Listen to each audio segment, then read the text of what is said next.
everyone's looking for the young guy. They're looking for McVay. I think take a shot out Todd Bowles, get him a second shot at head coach, and see if you can do it. I don't think they will. If they don't have Anthony Davis, I'm saying it right now. If Anthony Davis is out for the playoffs, they don't make it out of the first round. It's crazy. And our kids will know how great Tom Brady is because he's going to be playing. Yes, it is 15.0%. That's what the Yankees brought Garrett Cole to do. He was a 6th-round pick. This is a fairy tale story that's being written in front of our eyes. People like to call them their JV team, and they just stole one of their better players. They didn't struggle against the Padres. The Padres didn't really put up a fight in most of the games. Jerry Jones, hope you're listening. Hi, I'm Landon Bowe, and you're listening to Outsiders Opinions with Kevin and Austin. What's up, y'all? Welcome to our NBA Opinions of the Week. I'm Kevin, and I'm joined by the man that you had higher hopes than me for the Pacers, right? Yeah, I think I had them making it as a play-in team, I think. I had them as an 8 or 9 seed and getting in through the play-in.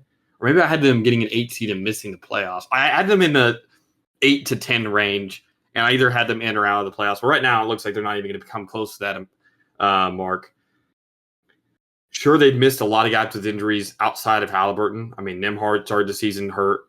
A lot of guys on that team have gotten hurt. TJ McConnell started the year hurt, so they didn't have a lot of their guys. I mean, McConnell, Nembhard. I mean, they didn't have any point guards basically for those first 5 games of the season, 6 games of the season because Nembhard got hurt in the first game of the year. But I kind of want to talk about this on a broader scope. Sure, they're not going to make the playoffs this year. I think that's pretty evident. But is there hope for next season with Halliburton back? An Achilles injury is so severe. And not everyone's Kevin Durant and can come back and be the same player he was before. Is there hope? I don't know. I kind of want to say no. There's not hope. If I am the general manager of the Pacers, I am operating like I don't have Halliburton. For next year? Or I'm not going to have the same Halliburton because it's just an Achilles is basketball. Yes, you mentioned Kevin Durant, but for someone to have that type of burst, you're never going to have that again with from an Achilles injury. I don't think you should expect that. So I think you can expect to have Halliburton, but you're not going to have a player like Halliburton. So if you can go find a player that gives you not the same role, but the same impact that Halliburton did before his Achilles injury during that playoff run, I think you go do it, even if it's through the draft or through a trade. I would wait. I would wait to see what Halliburton is when he comes back. I think it's only right because of what he did and what he sacrificed for the organization. And while not necessarily, again, sports is all about money. It's all about winning. It's all about money. But I'm a loyal guy, and I think that giving Halliburton the chance to prove himself is the right thing to do. Now, the rope is short. It's you don't got the ice is thin, the rope is short. I mean, it's by the trade deadline next year, I'm making a decision. Is this what we're doing? But I think that it's fair to wait this season, get a high draft pick. This draft is amazing. There's a ton of great freshmen and otherwise. So I'd wait for this draft and then see where we are next season, see how Halliburton starts. And then by January, February, I'm making a decision regarding the future of not just Halliburton, but the entire organization.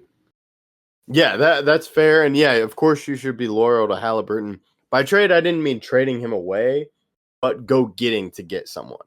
I think true, but at the same time, you'd be sacrificing some of the players that got you to the finals and to a Game 7 that you were tied with when Halliburton was hurt. I don't think the mix that made it can do it again, but that's only if Halliburton's the same player that he was. And so that's why I think, sure, you can make some trades, but I would not trade Nembhard. I would not trade Pascal. Outside of those guys, I guess you could make a trade, but Pascal and Nembhard have to stay with the organization. Miles Turner did leave, so maybe if you wanted to trade a couple of your bench guys or young guys for a center, maybe. Or future picks for a center, maybe. But outside of stuff like that to build for when Halliburton's back, I would not go for a point guard or another guard to try to build for the future because I want to give Halliburton that fair shot. Yeah, and that's fair. And I would like it from the standpoint of if you can double up, let's say Halliburton comes back similar to what he was. He's not going to be exactly the same player, but you nail that first round pick. That could be a top 5 pick, could be the number 1 overall pick. You look even better because I would keep Pascal, as you said, because he was huge during that playoff run. And I think you use this year to develop guys. Like, I'm very curious as I look at the stats. It says he's only played only 2 games this season. And that was his last game was the 25th. Is Benedict Mathurin? Yeah, he's been hurt. Yeah. But it says in those 2 games he was averaging 31. Yeah, 31. So if you can develop him, he was a high pick. I think you look at developing guys and figuring out what you have. Yeah, that's what this year is. It's a test. There's no pressure on the GM or Rick Carlisle or Siakam to win at all this year. Not win it all, win at all.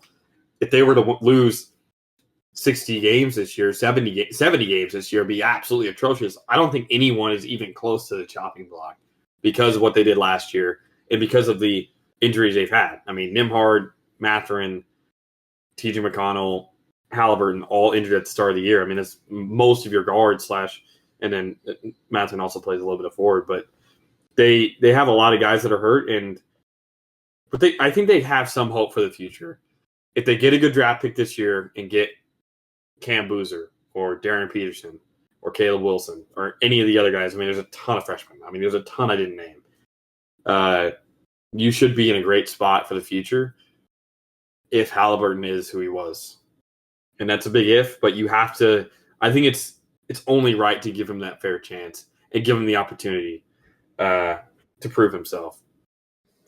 Yes, and I think you have to, when you're looking at this year's roster, you have to think this was a team that worked well with Halliburton and what he was. It was a team built around Halliburton, and he Successfully too.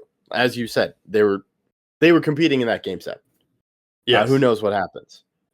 Yep. It's just you don't have that guy, and unlike Luka with the Mavericks, where that guy's gone and you try to replace him, you don't need to replace him.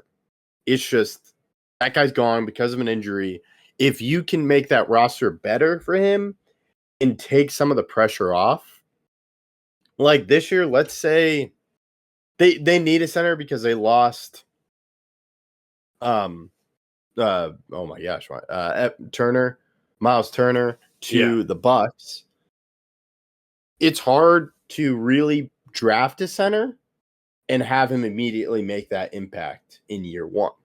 So if you can go find a center, let's say Daniel Gafford is available, Derek Lively, I'm just thinking with Mavericks, other centers are available, I would go make that trade because you're thinking of the future of like, this will help me no matter what. I fill the center position.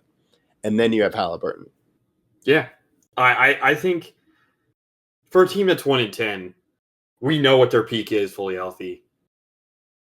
And I don't think that you need to make any stark, like, oh no decisions based on what this year has been already. I think that there's an understanding between Rick Carlisle, the organization, and the players of what this season is.